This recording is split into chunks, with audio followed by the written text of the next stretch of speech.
今日灵讯话语，他说全球性的爆炸居然来了，所有无关的先丢路边。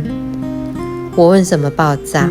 他回爱的爆炸，以爱为主，有意识的强，万事万物都是能量，利弊权衡，处处是菩提。